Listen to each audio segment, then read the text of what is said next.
Hi, welcome back to Grains in Small Places. I'm Kara, and today I'm going to be showing you how I make 2 yogurts at once using my Instant Pot.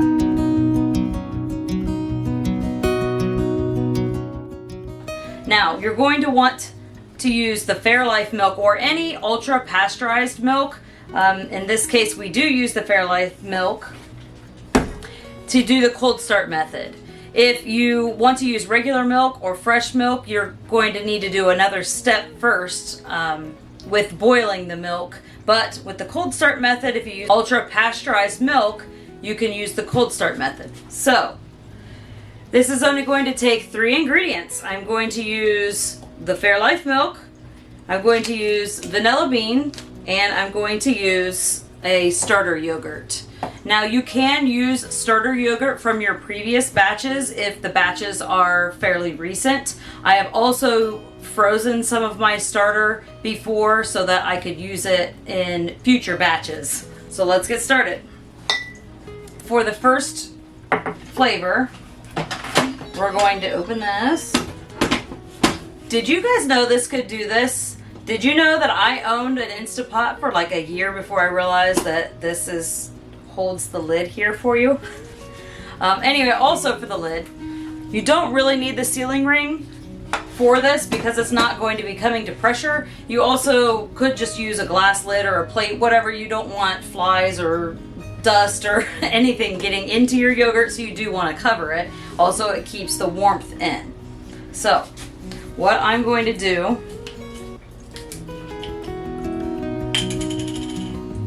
is to make the vanilla, I'm just going to pour the Fairlife milk into a quart mason jar.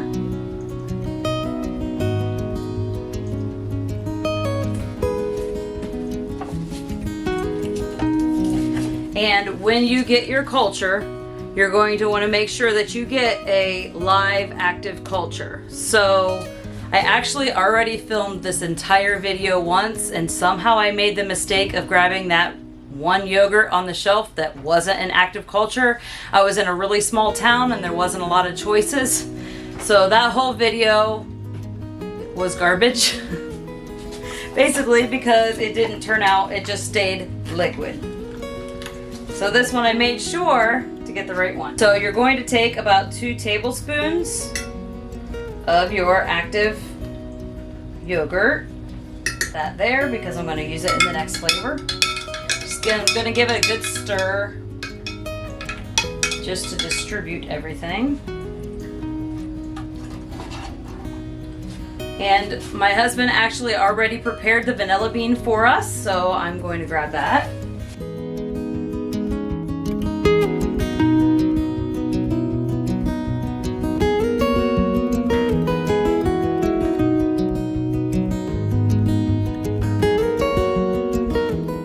This is a fresh vanilla bean, and we use that. I can link below where we get our vanilla beans. Okay, sorry. Okay, this is the vanilla beans. And after we open the vacuum seal pack, I usually just keep them in the refrigerator in a little airtight container. And the pod that we used, instead of throwing it in the trash, I went ahead and put it in my homemade vanilla container so that it's not going to waste. We're still using that as well. So I'm going to get a new one to stir this around. I'm going to use a fork just so I can get that all broken up, the vanilla beans in there.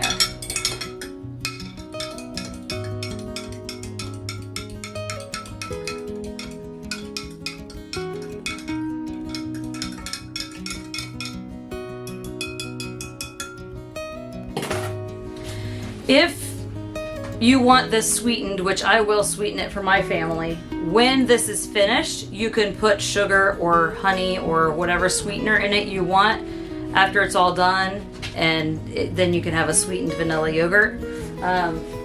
One more hint, you can use a half a can of sweetened condensed milk. I have done that before. It works out perfectly fine. It is sweet. If you're going to make an entire batch of the sweetened yogurt, you'll want to use a whole can of sweetened condensed milk. So it's just a whole jar, a whole can, and a vanilla bean. So that one is going to go to the side. The next one I'm going to make is just going to be plain yogurt, and we use this to feed our dogs. Also, we also use it. I use it for baking because this is now a lactose free. I can use it in substitutions for sour cream. I can use it for buttermilk. I can use it in baking instead of buttermilk or even milk if I run low. The plain is really simple. You're just going to pour the milk into there, and you're going to take 2 tablespoons of your active culture. So that ended up being pretty much the entire container here to make those 2. Give that just a little stir, little spill, that's okay. I have had some requests to show you how to do the cream cheese. So what I'm going to do is take another mason jar, and I'm going to fill that with the Fairlife milk and put the 2 tablespoons of the culture in, just like I did the first 2. And then I'm going to put that in my Instapot. This pressure cooker is, I believe, the 6-quart pressure cooker. So I'm going to have 3 quart-sized mason jars in my Instapot with the water, and I want the water to come up about halfway on my jars. I did use about 4 cups, so you may need more or less. You just want the water to come up kind of like a water bath. So you're going to fill the Instapot with about 4 cups of water.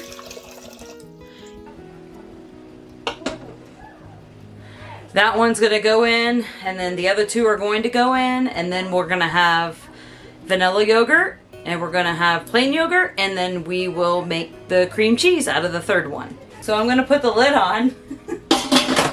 You want to make sure that none of them are along the back edge, because this takes up a little bit more space here. So I moved them a little bit. Alright, then we're going to push the yogurt button. So some pressure cookers, when you push the yogurt button, I'm going to cancel that for a minute. Some of them show up boil first. So that is going to be for if you're doing not the cold start method. That's if you're doing regular milk and you have to boil the milk first and bring the temperature down. We're doing the cold start method because we have the ultra pasteurized milk. So I'm going to push my yogurt button, and my Instapot is basically memorized that I normally skip that step, so my time comes up first. And I'm going to take this to 8.5 hours. Usually you can do it in 8 hours or less if you're putting it directly into the pan, but for some reason when you have them in the quarts, it does seem to take a little bit longer. So we'll check on it at 8.5 hours, and then sometimes it needs to go to 9 or longer, but I'll let you know how long this one took. We'll check back on it at 8.5 hours. This took about 9 hours. And I'm going to show you what we got. You can see how thick that is. We're going to do the spoon test.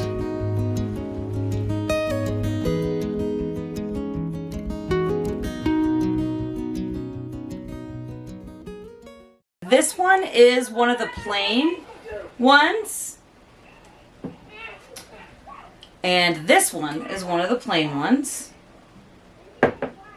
So one of these we're going to turn into cream cheese. So I'll show you how I do that. You're going to need about a teaspoon of salt, and you're actually going to just kind of put that in. And we're going to just give it a little stir. So you can see that. So after this sits in the refrigerator, the consistency becomes much nicer, more of a cream cheese, and I will show you how that works. The trick to making either Greek yogurt or cream cheese is one of these handy little yogurt strainers to help thicken it up. You can use a coffee filter, or some people have used paper towels. I tried that one time and it kept breaking through. So these are amazing. I will link one of these below in the description just so that you can take a look at them, or you can look at other ones that are similar to that. But this is magical, and it has a nice tight sealing lid, so I can just leave the whole thing in the refrigerator and it's ready to go. It separates the acidic whey down here, and it'll give me my cream cheese up here. If I let it strain for 24 hours, that's about how long it takes in the fridge. That's about how long it takes to make the cream cheese. If I let it strain for about 4 hours, I will get a thicker, creamier Greek yogurt style yogurt. So let me take the one we added salt to before I forget which one it was.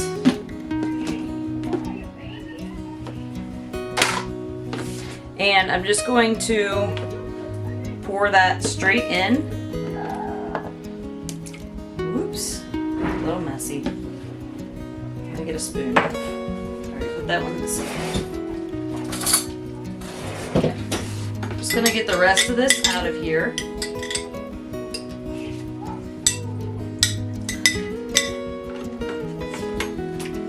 Pour all that in. Okay, so it's in here, straining.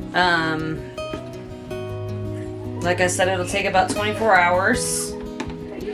And you can see, maybe, that it's already kind of dripping off. So this is still warm because I just got it out of the Instant Pot. I'm just going to snap this lid right on here. And I'm going to pop that right in my refrigerator. And we will have cream cheese in about 24 hours. So with the plain yogurt, I'm just going to put a lid right on this and pop it in the refrigerator. And I have myself plain yogurt.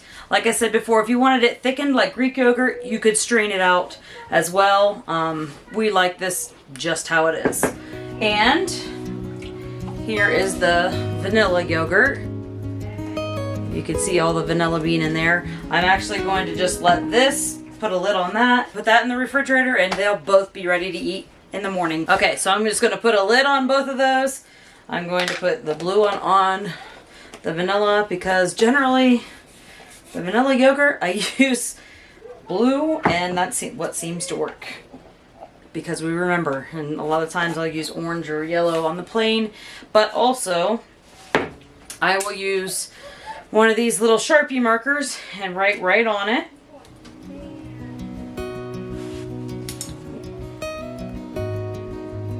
Because that just wipes right off. With the vanilla yogurt, I'm going to put some sugar in it tomorrow after it goes through the refrigerator so that I don't disturb it right now. But all three that we just made are going to be filled with probiotic, great for your gut flora, and just really good for you.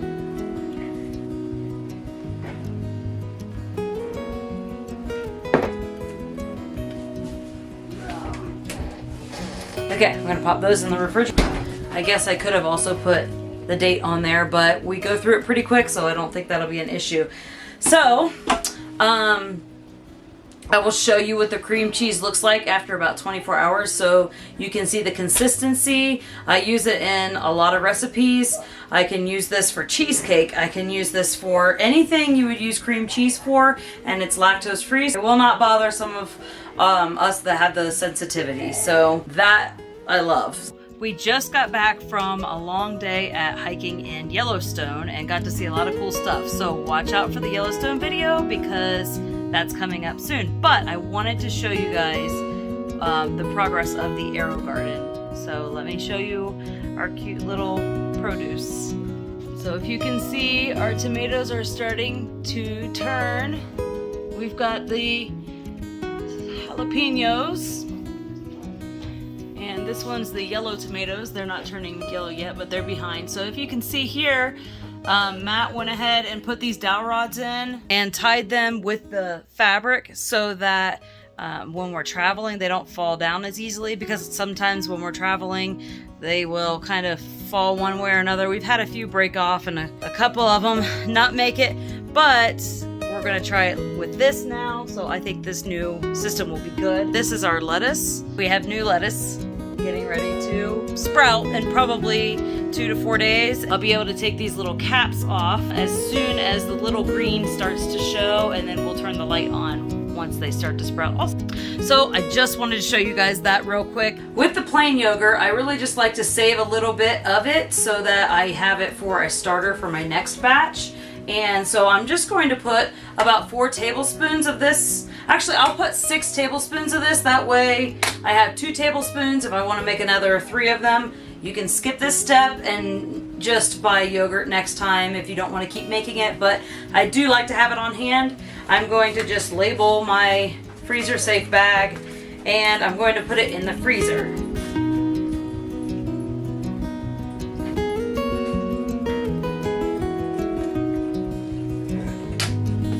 Okay. So I'm not really going to measure it out to be perfectly precise.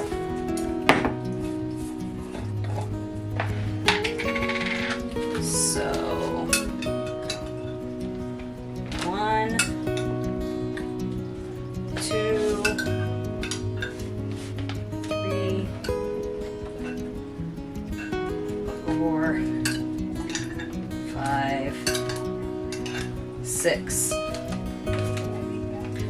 So as you can see, that you did use quite a bit of the yogurt. Like I said, you can skip this step. I'm going to put this in my freezer, and when I go to make it next time, I just pull it out in the refrigerator, and then I can just use this for my starter, and I don't even have to buy yogurt at the store next time. And I know this is a good culture. Okay, so that's in the freezer. So I'm going to put this back in the refrigerator, and now I have my plain yogurt, and I have a starter from that. Okay, I had to have Matt open that. With the vanilla yogurt, our family likes to have about a 1/2 cup of sugar in there. So you can sweeten this with honey. It doesn't even need to be sweetened, but it is a lot healthier than the little yogurt snacks that are in the grocery store. So I'm going to use a 1/2 cup of cane sugar, and I'm going to just kind of mix that in slowly. You can also just sweeten this as you eat it, but if I put the sugar in it now, it tends to dissolve and not become crystallized, so it's not grainy. I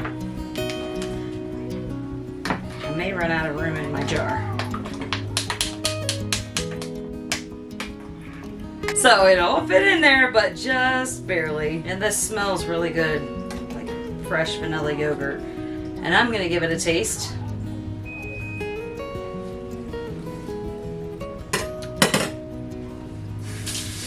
That is really good.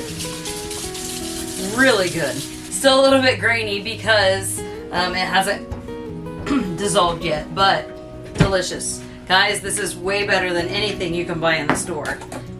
Even if you only try it once, I guarantee you will want to make it again. Okay, so I put that one in the fridge. So now for the last one. This is the cream cheese. So you can see in the bottom, I have the whey.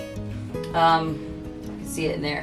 So you can pour that off, save it in a jar, put it in the refrigerator. It will last several months in your refrigerator. You can use it in place of buttermilk and other recipes.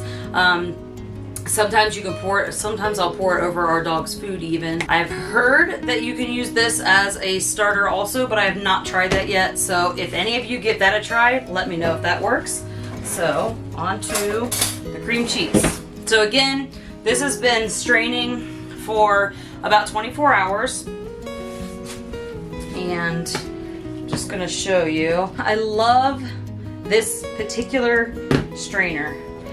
It's patent pending, whatever that means, but that's what it says on the lid there. But it seals perfectly onto the container so that it's airtight and I can keep it right in the refrigerator. This is the cream cheese part. So you can see the thickness of it is just like cream cheese. We've got a little bit of salt in there so that it has that cream cheese flavor. So I actually just keep this right in the container until I'm ready to use it. This gives me just about the same amount as a block of cream cheese would, so that I can gauge that from my recipes. So this was about a quart of the Fairlife milk, and then a teaspoon of salt, and then of course you have to strain out the liquid to thicken it up. But this is good on bagels. This is good as I've made cheesecake out of it. I've made our kolache recipe out of it, which I'll link that also so you can take a look at that. But this stuff is pretty good. Just like cream cheese. Okay, so I'm just going to pop this right in the refrigerator just like this. I store it like this. It's okay if it continues to strain. If you don't have room in your refrigerator for this for a long period of time, sometimes I will scrape it out and I will put it in a different container that's a little bit smaller, and then you're good to go. So I hope you give this a try. I really appreciate all of the comments and the time that you guys have all taken to support me and my channel. We're going to push for once a week. Sometimes we'll have bonus ones more than once a week. Thank you so much from the bottom of my heart for following us on our journey, and welcome to Grains in Small Places if this is your first time, and I hope that you will click like, subscribe, turn the little bell on so you can see what content we put out next. Thank you for following us on our journey. Goodbye.